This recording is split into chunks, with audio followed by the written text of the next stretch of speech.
Arranquemos. Hola, buenas tardes a todos y todas. Bienvenidos a esta presentación de dos obras coordinadas por Verónica Lescano Galardi. Es la presentación del libro Visibilidades e Invisibilidades, Mujeres Argentinas y su relación con el derecho, el tomo uno publicado por Eudeva y el tomo 2 publicado por Bruma Grupo Editor.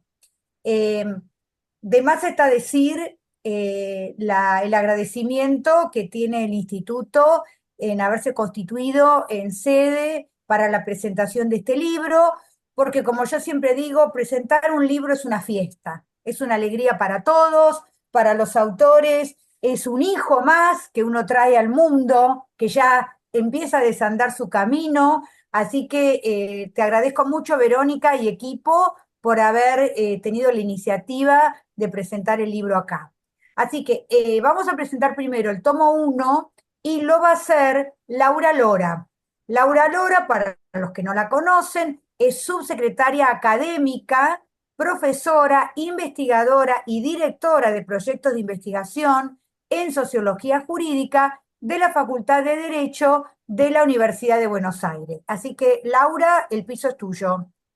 Bueno, ¿me escuchan bien? Sí. Perfecto. Bueno, muchas gracias. Una alegría de estar compartiendo con todas y todos ustedes esta tarde. Lindo seguir trabajando en equipo y fundamentalmente para, como decía Viviana, presentar un libro que es una fiesta realmente.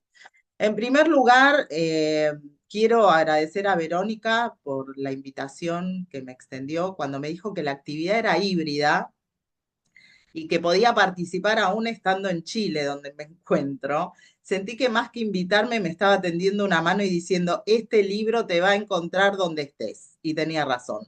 Me atrapó ella y me atrapó el libro que coordinó, que compiló. Leer Visibilidades e Invisibilidades, Mujeres Argentinas y su relación con el derecho es asomarse a una historia que siempre estuvo ahí, pero que durante mucho tiempo permaneció en voz baja. Es también un gesto político y afectivo, reunir trayectorias, documentos, fuentes, experiencias, historias de vida para mostrarnos que las mujeres no fuimos un pie de página en la historia jurídica argentina, aunque muchas veces así nos hayan querido dejar. Ahora, lo que voy a decir introduce y adelanto que obviamente esta construcción que hago de la presentación la hice a partir de las lecturas y rápidamente van a identificar que me voy a referir a algo que cita Andrea Gastrón en su capítulo final cuando digo, el libro nace a partir del Seminario Internacional Las Mujeres Piensan a las Ciencias Jurídicas, aquel encuentro del 15 de diciembre de 2022 donde convivían el fin de año, los brindis, el clima emocional que diciembre siempre trae en Argentina y también la inminencia de la fiesta popular mundialista. En medio de todo eso, mujeres de distintos países, generaciones y disciplinas se reunieron para algo simple y profundo, nombrarse, contarse y escucharse. También recuerdo que hubo varones, no es que digo esto y dejo afuera a los queridos colegas varones que estuvieron presentándonos y dialogando en ese seminario maravilloso que organizó Verónica. Pero ese seminario, digo, fue mucho más que el origen del libro, fue una decisión epistemológica, convocar especialistas de múltiples ramas del derecho, historia del derecho, derecho penal, derecho ambiental, derecho romano, bioética, derechos humanos, derecho público, sociología jurídica, derecho comercial, entre otras ramas del derecho, para pensar juntas. Ese modo de trabajo es marca registrada de Verónica, integrar miradas, tejer redes, abrir conversaciones. Ella no solo organiza actividades, construye conocimiento colectivo. Co-construimos con Verónica conocimiento colectivo. Y este libro es exactamente eso, pluralidad convertida en producción académica.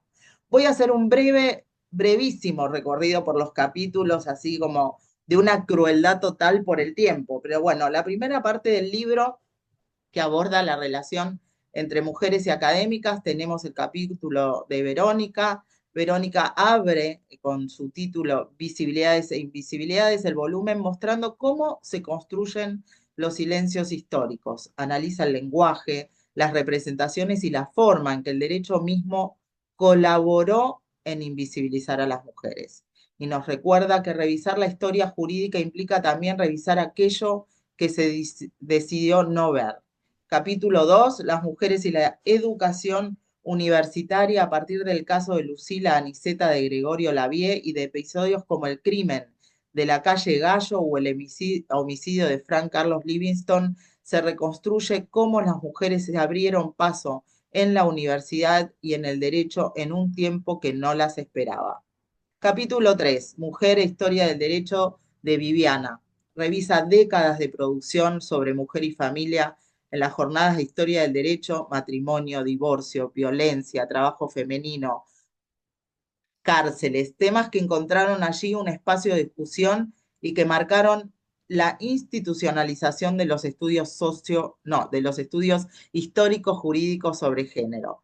Se recuerdan además queridas profesoras como los trabajos de queridas profesoras como María Rosa Pugliese e Isabel Cioane, quienes, se recuerda Viviana, alcanzaron la titularidad de sus cátedras en el año 2006. El capítulo 4, experiencia de una abogada en los primeros años del siglo XXI de María Julieta Escayola, un capítulo actual y necesario. Los techos de cristal en la práctica profesional aparecen desde la primera entrevista laboral, en los chistes, en los consejos paternalistas, en la expectativa de que la mujer acomode su vida al poder judicial, porque su verdadera vocación es el hogar. Un espejo muy incómodo, pero real. Capítulo 5. Las mujeres latinoamericanas en la academia ante el techo de cristal. Analiza cómo esos techos afectan especialmente a mujeres rurales, indígenas y afrodescendientes. No estamos ante un fenómeno homogéneo. Visibilizar la pluralidad de realidades es una condición para repensar la academia desde una mirada feminista. Vamos a la segunda parte del libro, Mujeres y Derecho Penal. Bueno, un capítulo excelente de nuestro querido Sandro Olaza Pallero, un análisis de sentencias del siglo XIX impecable, detallista, donde las mujeres aparecen como víctimas y victimarias y se observa la convivencia del derecho penal indiano con el proyecto de Carlos Tejedor, la atenuación de penas y la violencia en la campaña bonaerense. Historia, pero con resonancias presentes. Capítulo 7 de Katia Nancy de Oliveira Jusemán, acerca de los techos de cristal en las cárceles femeninas. La falta de liderazgo de mujeres se traduce en falta de programas de rehabilitación, de sensibilidad institucional y de visibilidad para necesidades específicas. Un capítulo urgente. La tercera parte, Mujeres y Proyecciones, capítulo 8, escrito por Elvira Beatriz Capizzi, aborda la deconstrucción de estereotipos en organizaciones empresariales y societarias, mostrando la necesidad de incorporar perspectivas de género en espacios donde históricamente no estuvo. Capítulo 9 de Mindy Fuentes Jara analiza la relación entre género y desarrollo sustentable con foco en la situación ambiental en Chile y en la importancia de incorporar la perspectiva de género en políticas públicas ambientales. Capítulo 10, Silvia Angélica Churleani, nuestra querida Silvia, recupera una de las primeras tesis feministas del país, la tesis de Ana Rose de 1921, un capítulo que demuestra que la Facultad de Derecho de la Universidad de Buenos Aires fue precursora del feminismo jurídico mucho antes de que lo llamáramos así. El capítulo 11 de Andrea Gastrón, un cierre poético, político y sociológico. Andrea vuelve al seminario del 2022 con toda la carga emocional, política y social de los diciembres argentinos y recuerda que el derecho no es solo normas, es contexto, es memoria, es calle, es historia viva. Para cerrar, si tuviera que decir algo que me dejó esta obra, elegiría 3 ideas: que visibilizar no es solo mostrar lo que faltaba, es reorganizar la forma en que contamos la historia jurídica argentina. Que las invisibilidades no son omisiones ingenuas, son decisiones. Y que Verónica hace algo que en nuestra academia sigue siendo transformador. Teje comunidad, articula generaciones, abre puertas. Cierro con algo personal. Siento mucho cariño por Verónica, una de las personas queridas por Tulio Ortiz, a quien conocí en actividades del Instituto Gioja. Este libro también es un homenaje a esa forma de hacer academia, con rigor, con memoria, con afecto y con compromiso. Ojalá este libro circule y sea leído por estudiantes, por docentes, por investigadoras y por todas las personas que aún no saben que también pueden habitar el derecho, porque este libro no solo visibiliza a las mujeres, abre camino. Muchas gracias. Bueno, muchísimas gracias, Laura. Hermosísima presentación. No me esperaba menos de vos. Y ahora, a Gracias. continuación, se va a referir a la obra Flor Vargas, que es profesora de Derecho Romano e investigadora en el Instituto de Investigaciones Jurídicas de la Universidad Veracruzana de México. Adelante. Hola, buenas tardes, buenos días para quienes nos están acompañando en otras latitudes. Yo me siento muy agradecida, muy feliz de estar compartiendo con ustedes estas reflexiones en torno a una obra colectiva que justamente, como lo comentaba la profesora Andrea, surge en el marco de un seminario que se titula Las mujeres piensan las ciencias jurídicas. Y en este ánimo de compartir nuestras experiencias y también de sumarnos intergeneracionalmente, es como surge la idea de poder visibilizar cuáles son los obstáculos, las dificultades que tenemos las mujeres cuando queremos ingresar a la academia. La academia latinoamericana, la investigación en nuestra región, pues muchas veces se va a ver compuesta de lo que conocemos ahora como los techos de cristal. Este techo de cristal que ha sido analizado más desde un ámbito privado, pero que es importante que podamos migrarlo a lo que es la universidad.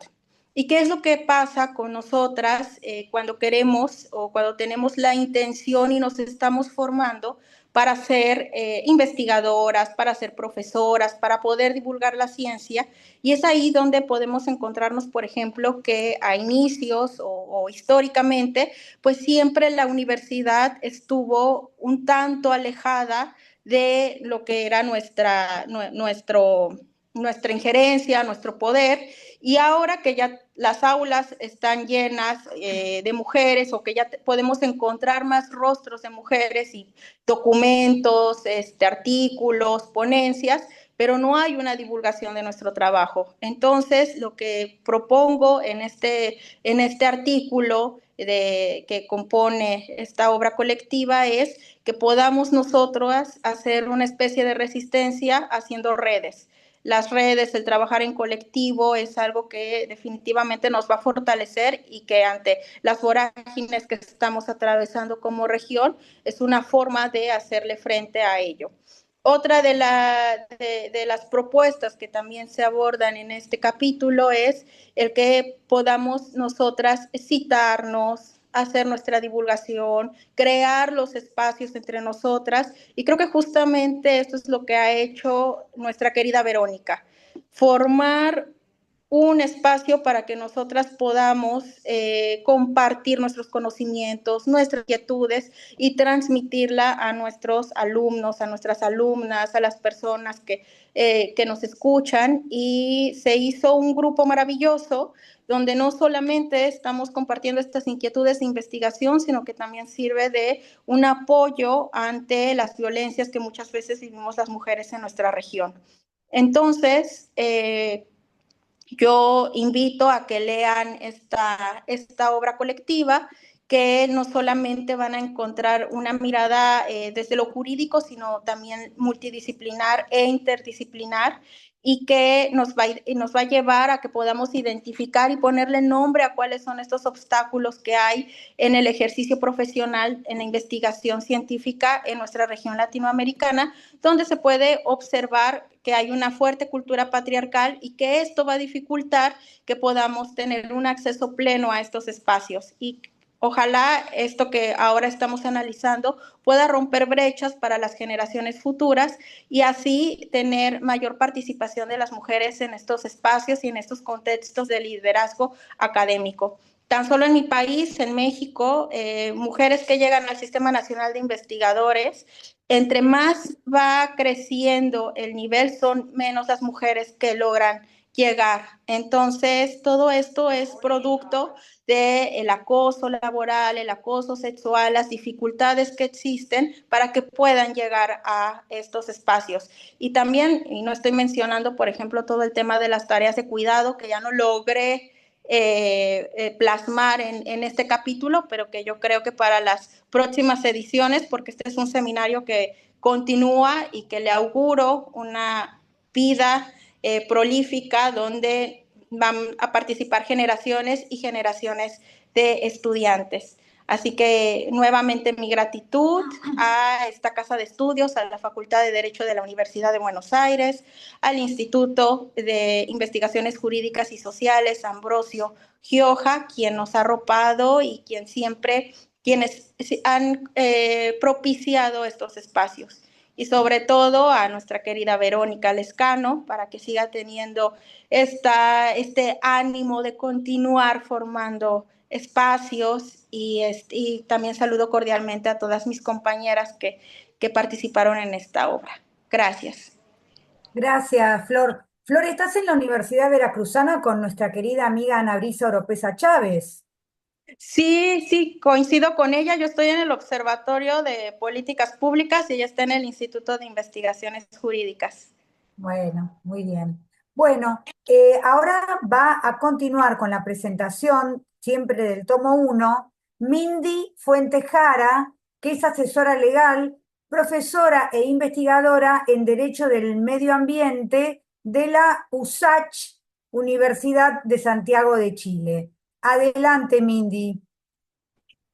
Bueno, les doy un cordial saludo a todas y a todos quienes nos están asistiendo y participando en este importante lanzamiento de este tomo 1 y tomo 2 del libro que nos convoca y que nos convocó nuestra querida Verónica y que nos unió en un sentido de visibilizar cuáles eran las brechas de cada una de nuestras áreas de trabajo y los problemas que existían en la gestión o la inserción laboral de las mujeres y yo quise visibilizar cuáles son las brechas que existen en la gestión ambiental y el desarrollo sustentable en Chile y me llevé la sorpresa de que efectivamente existía bastante diferencia en el trato de las mujeres que nos dedicamos a la gestión ambiental, en la organización, en el acceso a puestos de poder o de toma de decisiones, y además en el acceso a los recursos naturales o a la participación incluso ciudadana, a pesar de que las mujeres, en un porcentaje bastante mayor a la participación masculina, tienen mayor sensibilidad con la naturaleza, puesto que biológicamente la sensibilidad de la maternidad es un deber de cuidado que tenemos intrínsecamente nosotras, una sensibilidad hacia el cuidado. Por lo tanto, tenemos más interés en participar, tenemos más interés y más participación en la educación ambiental y, a pesar de ello, no tenemos el mismo acceso. Visibilizar eso para mí me abrió un mundo hacia la comprensión de la importancia que es ser inclusivos e inclusivas en esta participación en el desarrollo sostenible. Y lo que más me gusta de integrar este grupo de investigadoras es que Verónica logró también incorporar inclusivamente a colegas e importantes juristas y abogados también a visibilizar estas brechas de género para trabajar en conjunto, porque este libro no es solamente una compilación de investigaciones, sino que es una red para darle continuidad al trabajo que nosotras podemos hacer en cada una de nuestras áreas y mejorarlo.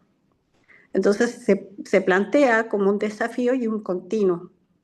Y eso yo lo valoro y lo destaco muchísimo porque me abrió realmente una perspectiva muy diferente a la que tenía antes, donde una misma acepta la diferencia y la normaliza. En cambio, al aceptarla y visibilizarla, te das cuenta que está presente continuamente y es una lucha que hace que nuestro trabajo como mujeres se transforme en un doble trabajo para validarnos. Y ese trabajo tiene que ser una constante y no se puede hacer sola. Así que agradezco mucho a las organizadoras, agradezco mucho al Instituto Gioja, a la Universidad de Buenos Aires, a esta Facultad de Derecho que nos acoge y a nuestra querida Verónica Lescano que logra esta hermandad dentro de las ciencias jurídicas. Gracias. Bueno, muchas gracias, Mindy. Ahora le vamos a dar el uso de la palabra a María Julieta Escayola, que es profesora e investigadora en bioética de la Universidad Nacional de Cuyo, Mendoza, Argentina. Adelante, María Julieta. Hola, ¿qué tal? No sé si se escucha. Se escucha Perfecto. perfecto. Bueno, no tenía pensado hablar, pero de todas maneras me parece retomar algo que ya lo comentaron anteriormente y es, este libro es tan importante porque es la consecuencia de la base fundacional del primer seminario Las mujeres piensan las ciencias jurídicas. Imagínense este título, ¿no? Y la fortaleza y el poder de las mujeres piensan las ciencias jurídicas del primer seminario y el fruto, ¿sí? Los frutos son estos dos libros, nada más ni nada menos. No es solo un solo libro, es un tomo 1 y un tomo 2. Así que de acá en adelante solo queda futuras generaciones, mujeres y hombres que escriban con perspectiva de género y esperemos justamente que podamos reforzar esta perspectiva de género en la academia, en la profesión, en la investigación y en todos los ámbitos de la vida laboral y personal de cada uno y cada una de nosotros. Un abrazo grande y vuelvo al silencio. Gracias, María Julieta. Ahora le vamos a dar el uso de la palabra a María Carolina Estepa Becerra, que es asesora legal, profesora e investigadora en derechos humanos en Bogotá, Colombia. Adelante. Muchas gracias para todas y para todos. Un saludo desde Bogotá, un caluroso abrazo para nuestra querida Verónica, coordinadora, y a todas mis queridas colegas, hermanas, con quienes nos pensamos las ciencias jurídicas. Es un gusto poder compartir estos pensamientos, estos seminarios que han venido creciendo a través de digamos que de estos años, y cómo reiteradamente vamos haciendo unas nuevas reflexiones y cómo vamos integrando a nuestras vidas el pensamiento no solamente femenino, sino la reflexión de lo que implica ser mujeres dentro del mundo jurídico, dentro de la academia jurídica, y esta reflexión que hacemos también desde la responsabilidad de nuestros discursos, para que no se conviertan en discursos ni sexistas ni de odio, sino al contrario, para que desde nuestras reflexiones veamos cómo al ser excluidas, lo que intentamos y lo que pretendemos es no excluir. Entonces, estos son unos espacios de gran valor, como lo acaba de decir la doctora Laura. eh, Esperamos que los estudiantes lean estas reflexiones y se vinculen con nuestras con nuestros contextos, con nuestras realidades y como lo expone cada una de mis compañeras, em, con este pensamiento crítico y con esta reflexión desde la academia para un mundo real en donde las mujeres vivimos las violencias, experimentamos las violencias y también desde donde reflexionamos para forjar por un mundo en paz y sin violencias. Entonces, seguiremos reflexionando sobre las ciencias jurídicas. Las mujeres seguimos pensando, siempre hemos pensado y siempre hemos aportado, solo que ahora, gracias a la Universidad de Buenos Aires, a estos espacios de INIDE, podemos también pensarnos y socializar nuestras ideas. Muchas gracias, un saludo para todas. Bueno, muchísimas gracias. Bueno, ahora vamos a pasar a la presentación del tomo 2 de esta obra.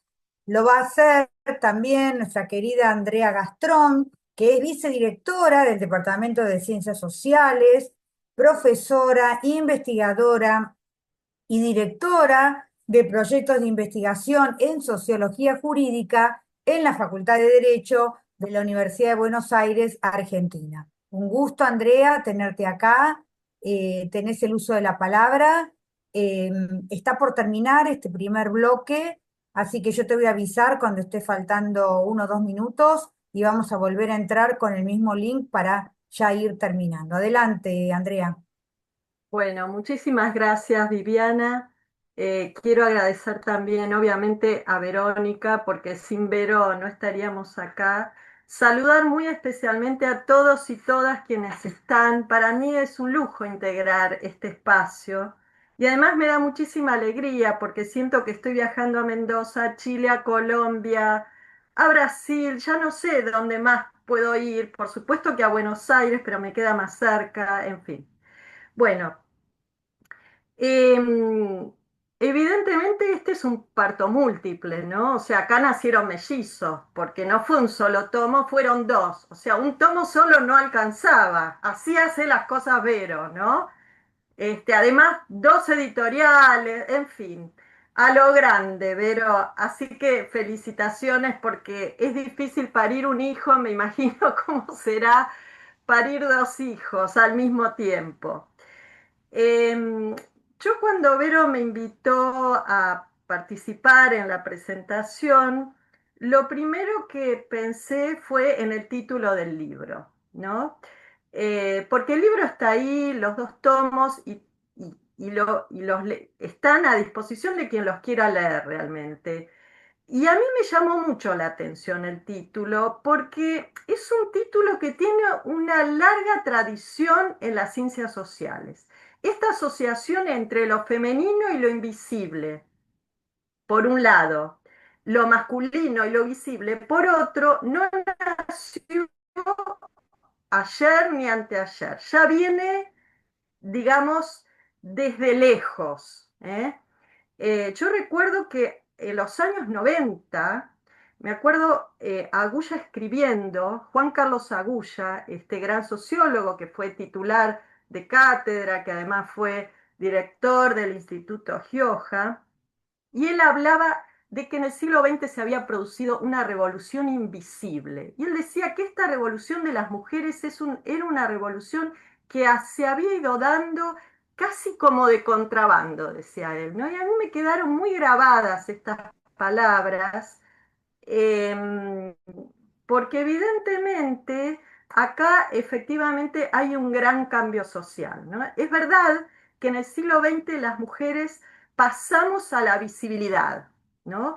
Y creo que este paso de las mujeres a la visibilidad tiene que ver, digamos, o se da en dos sentidos, ¿no? Por un lado, porque las mujeres salimos al mundo de lo público, y yo diría casi como que fuimos lanzadas al mundo de lo público. No siempre fue una decisión nuestra salir al mundo de lo público.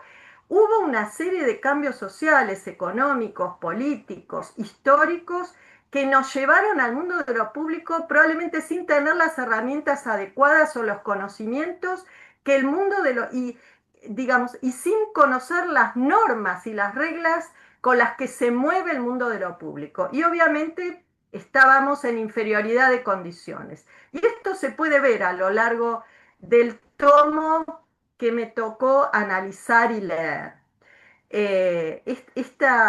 Estas historias, por ejemplo, que recoge Alba, la trilogía de Alba la llamo yo, ¿no? De Polixema y el sacrificio de Polixema, y pensaba también en Ifigenia, o sea, esto viene de la tradición greco-romana más antigua, y me tomo el atrevimiento de hablar de estas cosas frente a historiadoras e historiadores, bueno, de enorme prestigio, ¿eh? Así que lo hago casi como en voz muy baja y para que no se enteren demasiado. Pero la realidad es que cómo nos costó a las mujeres y cómo nos sigue costando a las mujeres pertenecer o insertarnos en este mundo que tradicionalmente nos era ajeno, ¿no? Y eso por un lado. Y en segundo lugar, porque lo privado, lo doméstico y lo familiar se hizo público. Es decir, este mundo que existía entre cuatro paredes y ahí adentro Dios sabe lo que pasaba, ¿no? Por diferentes razones, a veces, bueno, esto puede ser una ventaja, como por ejemplo cuando hablábamos de violencia doméstica y ahí no te podías meter, bueno, y ahora sí, resulta que el Estado rompe los muros de la casa cuando hay situaciones de violencia de género, cuando hay situaciones de violencia doméstica, y tiene el poder y la potestad justamente para castigar esa violencia que se produce puertas adentro, ¿no? Pero no solamente en este sentido, ¿no? O sea, esto puede ser bueno, a veces también puede ser malo, ¿no? Esta situación de que lo público se haga doméstico, ¿no? Estas escenas que vemos en las redes sociales tantas veces, ¿no? Que a veces contra la voluntad. Yo ayer leía en el diario la situación de una persona, una mujer, ¿no? Que había sido mostrada desnuda en videos que se reprodujeron y cómo esto le afectó su vida y su historia de una manera muy terrible y muy cruel, ¿no? Entonces, este doble juego de lo visible y lo invisible, me parece que el título nos pone en foco, ¿no? Con esa relación entre lo visible, lo invisible y, por otro lado, lo masculino y lo femenino, ¿no? Y esto se ve en todos los capítulos que a mí me tocó analizar. A mí me gustó muchísimo la presentación de Laura. Es una pena que no te veo, Laura. No sé si estás o no estás. Me encantó la manera en que ella fue discurriendo a lo largo de cada capítulo y los comentarios que hizo y la generosidad con que mostró esto. Yo me ocupé, en cambio, de ver los aspectos comunes que encontraba entre todos estos capítulos. Quiero decir que este segundo tomo que me tocó leer es una maravilla. Digamos, y está buenísimo que esto pase, ¿no? Porque cuando vos te invitan a presentar un libro y no te gusta, y a la larga o a la corta esto se nota, ¿no? Pero realmente qué maravilla que es leerlas a ustedes. Acá veo por suerte a todas las autoras y el autor del segundo tomo. Los quiero mencionar en este orden, ¿no? Primero venía el capítulo de Verónica, que es, no quiero, bueno, quiero invitarlos a leerlo, no quiero decir el contenido, porque son muy buenos todos estos capítulos. La trilogía de Alba, realmente, ¿no? Yo pensaba, Alba, nunca te había leído a vos en solitario, siempre leí trabajos tuyos, muchos en colaboración. Es la primera vez que te leo a vos sola, ¿no? Tu pluma, digamos, aislada. Y realmente, qué maravilla. Andrea, tenemos que Me, cortar porque se nos termina el me fui tiempo. de tiempo. Ahora, ahora volvemos con el mismo link y cerrás tu Ok, presentación ok. y ¿Cómo no? ¿Cómo no? la laudatio de Alba, ¿eh? Así Ay, que sí, ya entramos con el mismo link. muy bien. Buenas tardes, continuamos con la segunda parte de la presentación de esta obra. Estaba en uso de la palabra la doctora Andrea Gastrón. Adelante, Andrea. Bueno, estábamos recorriendo, ¿no? Esta trilogía de Alba, ahora no te veo, pero yo hasta recién te veo. Ah, sí, creo que estás ahí, Alba, sí. Bueno, porque realmente me pareció fantástico el trabajo, la redacción, la manera en que te expresás.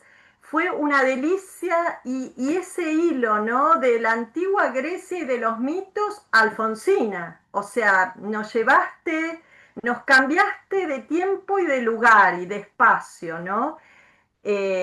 Con enorme, yo diría, casi como que uno no se daba cuenta que había todo, una enorme erudición, claramente, o sea, fue realmente para mí un descubrimiento, Alba. Te felicito honestamente por tu trilogía.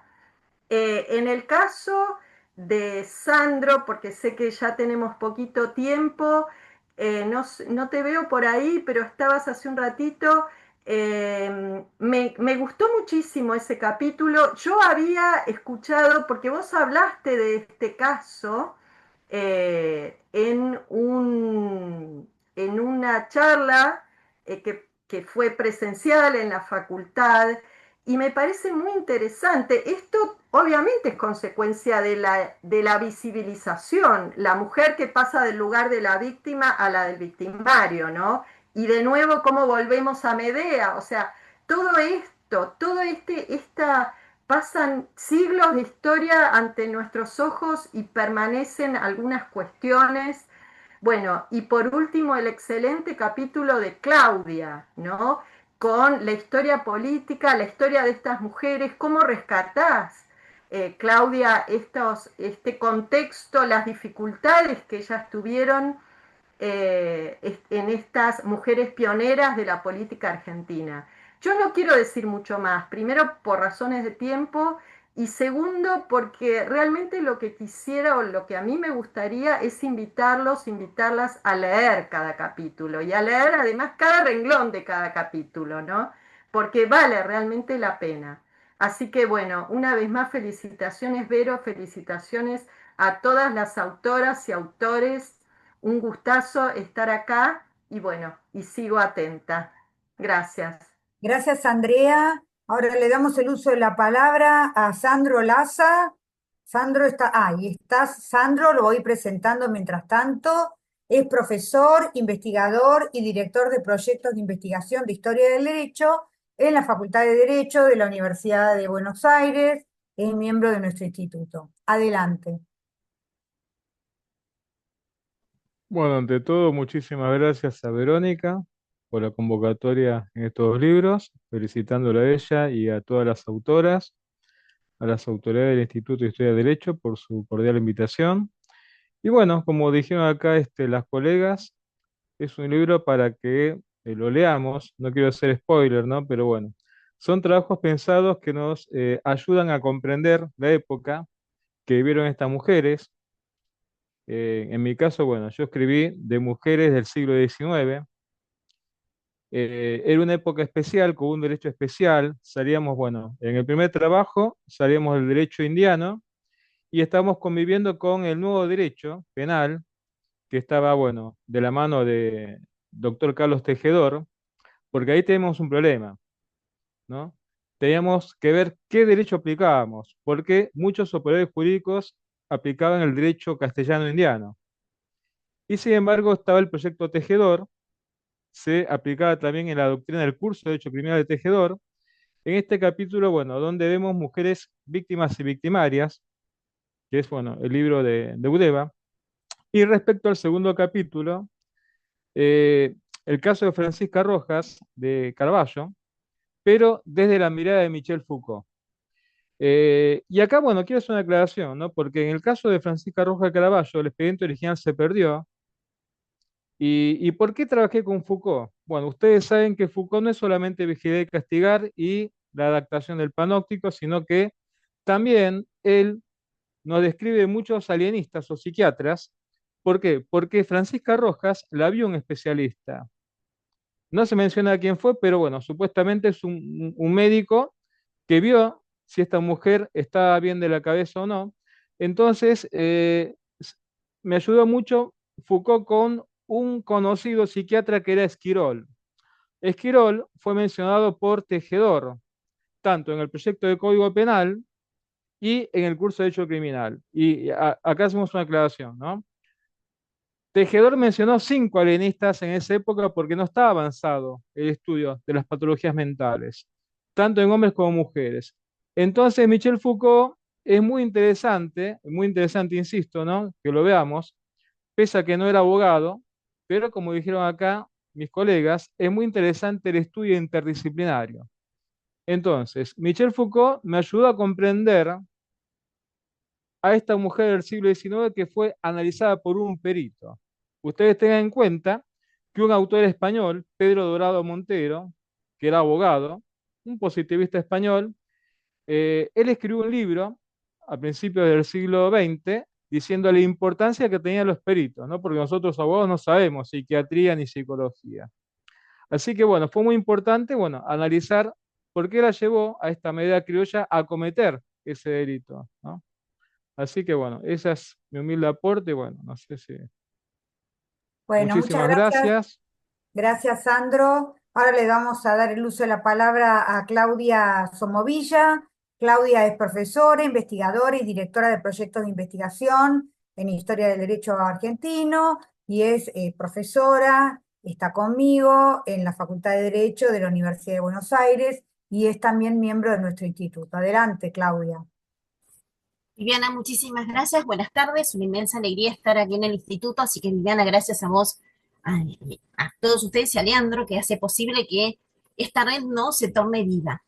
¿Qué decirles del Instituto Gioja y también del Departamento de Ciencias Sociales, Andrea? Verónica, gracias por la invitación a un proyecto que es inteligente. ¿Qué es lo que hice y lo que pensé? Bueno, ver la incursión de las mujeres en el primer partido orgánico argentino, Unión Cívica Radical, Revolución de 1890, a ver qué pasaba con las mujeres. Y resulta que las mujeres sabemos que tenían en ese momento un rol de asistencia, ¿no? Los hombres, que era su campo de la política. Y ellas asumían también, hay que ser claros, un rol de esta asistencia, ¿no? Un rol que era asignado y un rol que asumían hasta que, si me permitan, naturalmente. Pero algunas de ellas pasaron de este asistir a empezar a hacer un camino protagónico dentro de la vida interna del partido. Si bien es como una historiadora de la Unión Cívica Radical, una clásica, una Edith García, nos va a decir, lo hacen en espacios domésticos hacia adentro.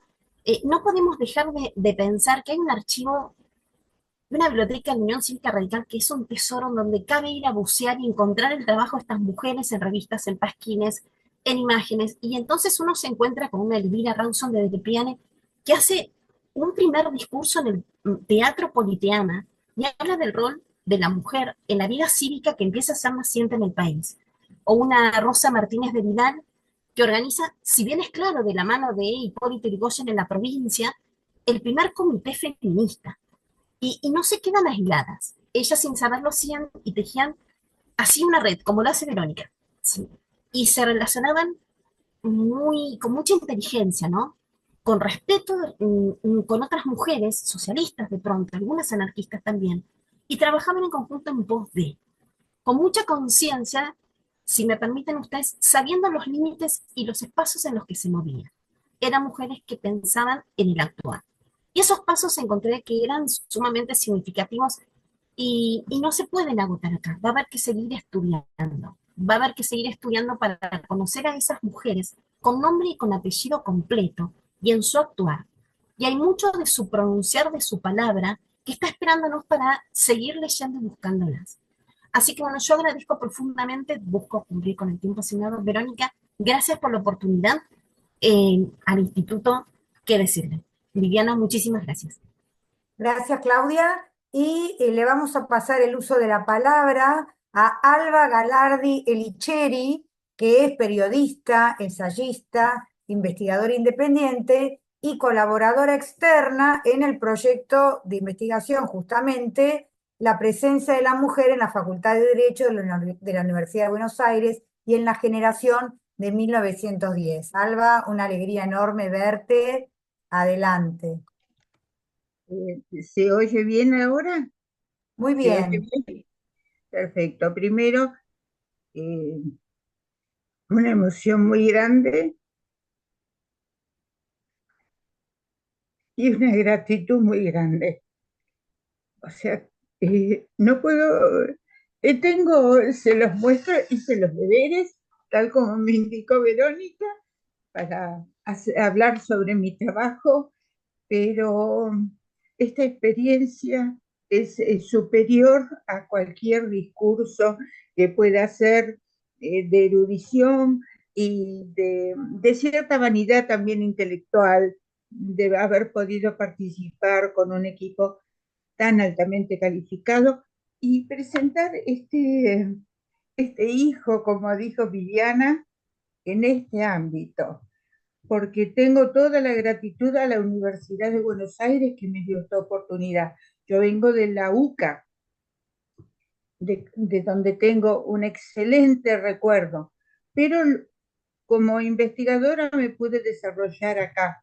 De más está decir que la culpable de este desastre es Verónica, que es la que me llevó por el mal camino, pero más allá de las cuestiones personales, toda mi gratitud por la primera experiencia que tuve con ustedes, que estaba el doctor Abásolo, cuando presentamos hace un par de años la posibilidad de esta investigación. Entonces, además de las gratitudes personales e institucionales, me parece que el tema nace un poco antes, porque en realidad, como periodista, que es mi formación, periodista cultural, lo que puedo observar es la cantidad de personas de las leyes que están formados humanamente, culturalmente, con inquietudes intelectuales muy profundas. Yo empecé con Enrique Rivarola, que era también un jurista de La Plata y que tiene una amplia producción literaria, poética y novelística. Y acá el caso de Alfonsín Storni entró al revés, o sea, una persona de la literatura que se interesa por los problemas jurídicos. En realidad se preocupa por su propia existencia y su propia experiencia, se preocupa por el problema de la mujer y cómo ordenar, más allá de la queja, del testimonio, cómo darle un formato, y eso es lo que ella trabaja, colaborando con otros intelectuales de la generación del centenario, colaborando en la formación de los proyectos de los derechos, la defensa de los derechos políticos, cívicos, económicos, familiares de las mujeres en estas primeras décadas del siglo pasado. Una de las formas que ya tiene, perdón, sí, ah, una de las formas que tuvo desde su hacer es el trabajo no solo periodístico, sino el teatro. El teatro infantil, conocemos todos cómo trabajó ella en el Instituto Labardén, pero acá en 4 obras tiene nada más para adultos. Una de ellas es Policena y La cocinerita, que suena extraño irnos un poco recuperando las palabras de la queridísima Andrea, ir desde el periodo homérico a llegar al siglo XX. ¿Qué hacemos con un mitologema que viene casi 3.000 años de antigüedad? Y lo que lamentablemente menciona y pone de manifiesto Alfonsín Storni es la vigencia de un conflicto muy grave. Y usa en un momento dado, la palabra es agón, pero no en el sentido heroico de Píndaro, donde dos excelencias debaten o combaten entre sí y gana el que supera toda la excelencia. Acá estamos en otra cosa terrible, que es el agón que destruye al oponente. es recuperando la cita de Séneca cuando le hace decir a Agamenón, yo quería eh, derrotar a Troya, pero no quería arrasarla y destruirla. Ese sentido de Agón es el que lamentablemente tiene, sobre todo en estos momentos donde tenemos grandes focos bélicos explotados y el lugar de los más vulnerables, sobre todo en la parte de las mujeres, ya está codificado el destino que tienen. Ese Agón se manifiesta tanto en la guerra como en la paz. Y en la paz es en estos sometimientos explícitos e implícitos que señala Alfonsina, y lo hace con una mirada conciliadora. Este camino solo lleva al suicidio, a la destrucción, a la muerte.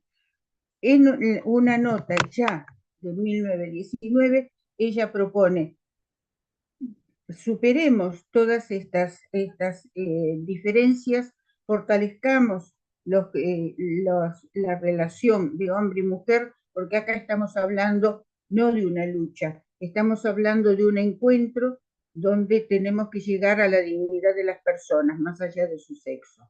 Entonces, bueno, esto es redondeando, hay muchísimas, infinitas cosas, porque es muy fértil el trabajo. Yo me entusiasmo y hablo más de lo que tengo que hablar, pero les agradezco enormemente todo este momento tan especial. Les agradezco muchísimo. Gracias a vos, y escuchándote, esto confirma el dicho que el fruto no cae lejos del árbol, ¿no? Así que te felicito, Alba. Bueno, Gracias. y ahora cerramos esta presentación con unas palabras de Verónica Lescano Galardi. Quien no la conoce, ella ha sido la directora de este proyecto UBASIT, la presencia de la mujer en la Facultad de Derecho de la Universidad de Buenos Aires y en la generación de 1910, es profesora e investigadora en Historia del Derecho en la Facultad de Derecho de la Universidad de Buenos Aires y es miembro de nuestro instituto. Así que adelante, Verónica, para que cierres y ojalá que tengamos algunos minutos para algún comentario. Sí, muchísimas gracias Viviana, muchísimas gracias a todos quienes nos están acá compartiendo, colaborando y por sobre todas las cosas nos acompañan, porque siempre estamos acompañados y acompañadas. El Instituto en INIDE es ahí como el supermarco con Vivi, Ezequiel, Leandro, que hacen todo el contexto real de contención y principalmente lo personal, porque son tres bellísimas personas, así que mi total gratitud, por supuesto, al Departamento de Ciencias Sociales de la Facultad de Derecho, acá súper representados con mi querida Andrea, y a todos los que estamos acá, que somos todas amigas y amigos, porque en el fondo es eso. Así que bueno, agradecerles, invitarlas a la lectura, se dan cuenta que hay de todo. Son dos libros que tienen de todo, literal, pero el hilo conductor, aunque a veces parezca como que no, o como que se ideologiza, porque cuando hablamos de una perspectiva feminista desde las mujeres, bueno, hay un contexto donde a veces cae como una sombra o una sospecha ideológica o partidista o faccionista, y la idea es abrirse un poco desde lo que nos permite la academia y una casa de altos estudios, que es pensar, y desde el pensamiento empezar a una co-construcción y una resignificación de muchísimos espacios que durante mucho tiempo, disciplinarmente, en nuestras ciencias jurídicas han estado muy unilateralizados, muy direccionados hacia un lado solo, y entonces la idea es estos espacios que nos posibilitan escucharnos y pensarnos, ¿eh? O sea, no solamente pensamos, sino nos pensamos, y entonces la historia del derecho, que es a la larga nuestra disciplina que amamos, porque es la que amamos, yo le encontré como una posibilidad tremendamente significativa de esto que se ha destacado y que se ve, que es una red donde pueden converger distintas áreas del pensamiento y en ningún momento se faltan al respeto, en ningún momento se dan la espalda. Y esto lo da la historia del derecho. Nosotros tenemos grandes maestros en el ámbito internacional y nacional. Acá está Vivi Kluger como la gran referente de la historia del derecho. En este momento, una mujer joven, una mujer brillante y que ha hecho todo un desempeño dentro de la historia del derecho buscando otro tipo de espacios y de cuestionamientos a los ya estancados muchas veces en la manualística, ¿no es cierto? Y a partir de ahí el trabajo de Ezequiel, un hombre, el trabajo de todas las personas que somos parte del instituto, es un instituto federal, es un instituto internacional, es un instituto regional.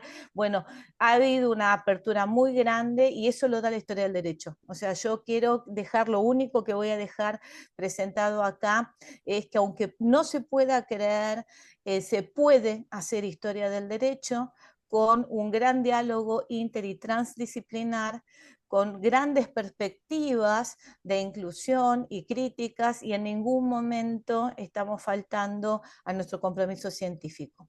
Así que no más que eso, agradecerles a todos y a todas, y quedamos con Vivi moderándonos, porque Vivi es la que codirigió, porque ella no dijo nada, ella escribió en los libros, codirigió, participa, ella me dijo, no, yo no voy a hablar, o entonces lo tengo que decir yo. Ella también es parte activísima de todo este trabajo que hemos hecho y que lo único que hace es dejar abierto el espacio para las nuevas generaciones que esperemos que como nosotros apuesten a la historia del derecho como un ámbito vivo de las ciencias jurídicas. Así que quedamos abiertos al diálogo. Gracias, Vivi, como siempre.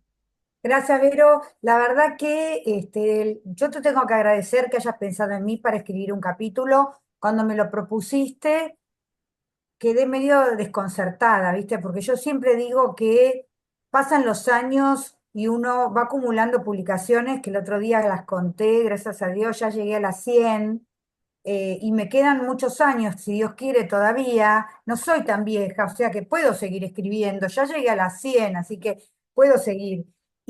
Pero yo padezco del síndrome de la hoja en blanco, no soy imaginativa, me cuesta, pero una vez que encuentro el tema, ahí ya arranco, ya voy en piloto automático. Y la inspiración a mí me la dan los colegas, los amigos, las amigas. En este caso, vos me inspiraste y vos me dijiste, bueno, pero podés escribir sobre tal cosa, tal otro. Ayer hablé en un congreso, el primer congreso de la Asociación Mexicana de Historia del Derecho, y también me invitaron 2 meses antes, porque lo organizaron en el último momento. Y les digo, pero yo no puedo armar algo en 2 meses, en un mes y medio. Entonces, bueno, ahí nuestra querida Ana Brisa me dice, bueno, pero ¿por qué no escribís sobre tal tema? Nos pusimos con Leandro, escribimos un artículo sobre el canal de YouTube del instituto, pero bueno, eso fue también gracias a la conversación con los colegas, con los amigos, como fue en este caso. Y bueno, salió, en el caso de este libro, una reflexión acerca de mi experiencia, lo que me había pasado a mí cuando yo incursioné, que en mis épocas, Claudia no sabe, porque Claudia es más joven, éramos muy pocas las historiadoras del derecho, y bueno, tuvieron que pasar muchos años para que María Rosa Pugliese y María Isabel fueran profesoras titulares. Así que la verdad que me gustó ese ejercicio de poder reflexionar acerca de eso y de hacer un rastreo de todo lo que habíamos trabajado en Historia del Derecho sobre mujer y familia. Y en ese sentido, cuando yo escribí mi tesis doctoral sobre los deberes y derechos conyugales, no existían trabajos sobre historia de género. En Historia del Derecho casi nadie había trabajado temas de historia de género. Después se puso de moda trabajar esos temas, pero realmente hasta ese momento el único trabajo que había sobre matrimonio era el trabajo de Daisy Ripoda Sardanás, que entre paréntesis fue la primera mujer que fue miembro de la Academia Nacional de Historia. Así que yo en ese momento también me metí en un terreno que no era muy trabajado. Así que fue un gusto. Y bueno, abrimos acá los pocos minutos que quedan por si alguien quiere hacer algún comentario. Yo, mientras tanto, te hago una pregunta, Verónica, que me la hizo Ana Brisa. Este libro está en formato papel, ¿no es cierto? No está prevista la publicación digital. A ver, en sentido estricto sí, no. Yo cuando hice el pedido, pedí que fuera digital justamente para hacer una mayor extensión de la difusión. Lo que sucede es que tanto la editorial en Mendoza, Bruma Grupo Editor, como Eudeva, no, dentro del marco en el que se hizo la investigación, no tenía esa opción. Entonces, nuestra idea es, o sea, mi idea, pero es nuestra porque como somos un equipo, mi idea es que en algún momento, o sea, que en algún momento es en breve, esto lo podamos digitalizar para difundirlo, porque la idea es que se difunda, o sea, de esto va nuestra labor. El día que queramos hacer plata de esto, no tenemos que dedicar a otra cosa. Pero el tema son los derechos de autor, Sí, porque el exacto, libro ya está digitalizado, o sea, exacto. está digitalizado. Entonces, tal vez ellos no tengan problema en que si el trabajo de digitalización ya está hecho, en que nosotros mismos, ¿no? Lo armemos, le Sí, eso pongamos es lo que las estoy en capas. tratativas, exactamente, Vivi. Estoy en tratativas para que podamos extenderlo justamente y expandirlo, porque la idea Porque la es esa, verdad expandir. que este tema convoca mucho Sí. gente del exterior y yo no sé si Eudeva manda los libros afuera, cuánto cuesta mandar los libros. La verdad que sería una lástima que el libro no circulara como puede No, circular olvídate. Vos perfectamente. sabés que si hay algo de lo que me encargo es que la cosa circule, así que Perfecto. quédate tranquila. Gracias. Bueno, ahí tenemos nuestro querido amigo Salvador Latorre. Salvador, presentate, que ha levantado la mano. Presentate porque acá hay gente que no te conoce y me encantaría que sepan quién sos. Muchas gracias, profesora Viviana. Es un placer para mí siempre participar aquí y agradecer que me inviten. Bueno, un saludo desde Alicante, desde España. Aquí es buenas noches, ahí es buenas tardes. Me he quedado muy maravillado de ver en lo que han expuesto las autoras y el autor de estos dos tomos de libro. Y claro, yo estoy en España. En papel, pues va a ser que probablemente no lo pueda adquirir. Hombre, si está digitalizado, pues yo lo puedo adquirir y pagar, por supuesto, porque los derechos de autor están ahí y tal. Y claro, me ha entrado mucha curiosidad por ver y bueno, como no me he presentado, he empezado a hablar, no me he presentado, pido disculpas.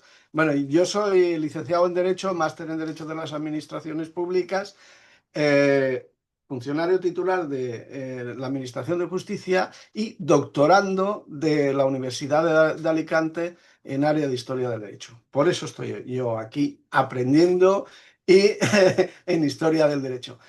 Toda mi vida profesional me la he pasado en Derecho Procesal, ¿no? En los juzgados. Entonces, ahí he ido viendo la evolución que ha tenido las mujeres dentro de lo jurídico de los juzgados, ¿no?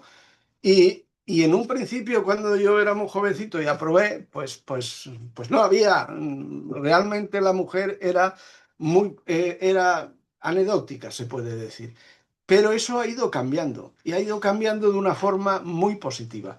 Y mientras estaban ustedes hablando, pues he querido sacar una estadística para que se vean que de la invisibilidad que teníamos en un tiempo a la visibilidad que tiene hoy la mujer en lo jurídico y además el mucho talento que tienen, ¿eh?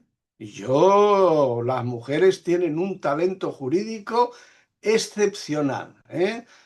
Algunos varones lo tienen, no lo niego, pero hay otros varones que la mediocridad abunda, abunda.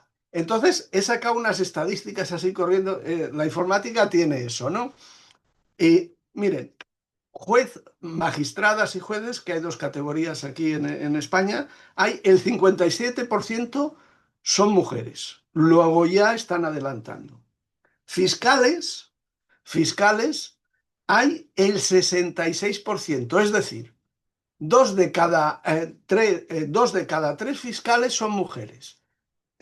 Las letradas de la Administración de Justicia pasa lo mismo, el 70%. La presidenta del Tribunal Supremo actualmente es una mujer.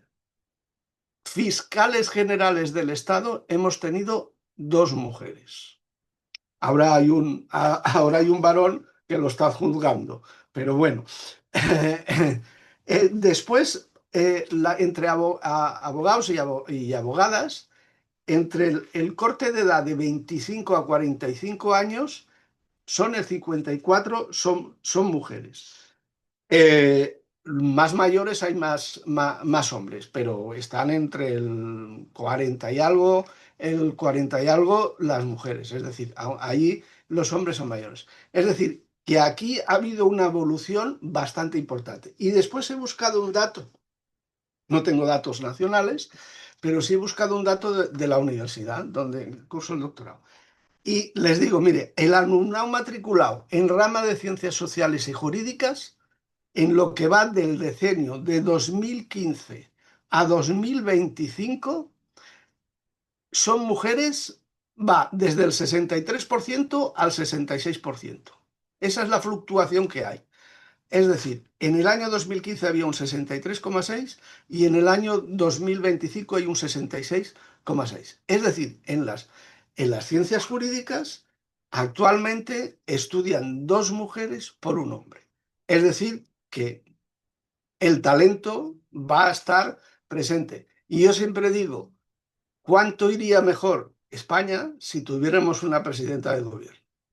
Y con esto doy las gracias y espero poder que ese libro, esos 2 tomos de libro puedan llegar, aunque sea digitalmente, a mis manos y poderlos leer. Muchas gracias y un saludo para todos. Muchísimas gracias, Vero. Te pido que cierres, así nos saludamos todos porque ya quedan 6 minutos. 6 minutos en uno. Gracias, Salvador. Muchísimas gracias. Es un gusto conocerte. Yo te tuteo. Sabes que en Argentina tuteamos a todo el mundo, así Sí. que te voy a tutear. Gracias. Un divino total.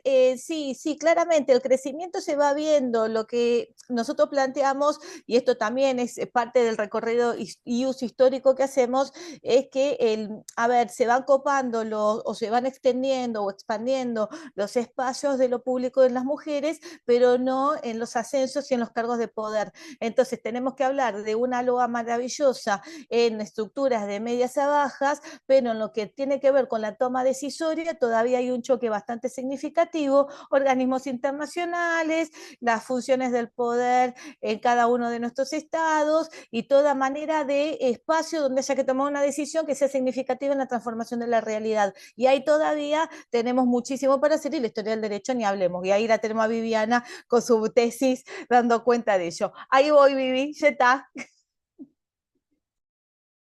Muy bien. Bueno, muchísimas gracias a todos y todas los que estuvieron acá. Felicitaciones a Verónica y a todos los que trabajaron en el libro. Y bueno, nos estamos viendo. Yo me parece que me tengo que despedir de todos porque la semana que viene, lamentablemente, me comprometieron en un acto académico, tuve que pedir un reemplazo. La semana que viene, si no me equivoco, tenemos el último diálogo entre historiadores del derecho. Me va a reemplazar Oscar Cruz Barney de México, porque va a ser un evento en inglés. Van a participar de Portugal, de Holanda y de Dinamarca. El 20 no voy a estar en Buenos Aires porque me invitaron a un evento académico en New Orleans por los 250 años del Código de Luisiana, y el 27 voy a seguir en Estados Unidos, es decir que yo me estoy despidiendo. O sea, te estás arruinando la vida, literal, No, te arruinas la vida. pero la verdad que nunca me pasó de tener que intempestivamente abandonar el barco. Pero bueno, estoy muy contenta, ha sido un año excelente de trabajo y espero que, bueno, que el año que viene sea igual. Así que les agradezco mucho y bueno, nos estamos viendo. Muchísimas gracias, éxitos a todos. Gracias por todo. Chao, chao. Chao, chao. Gracias, buenas tardes.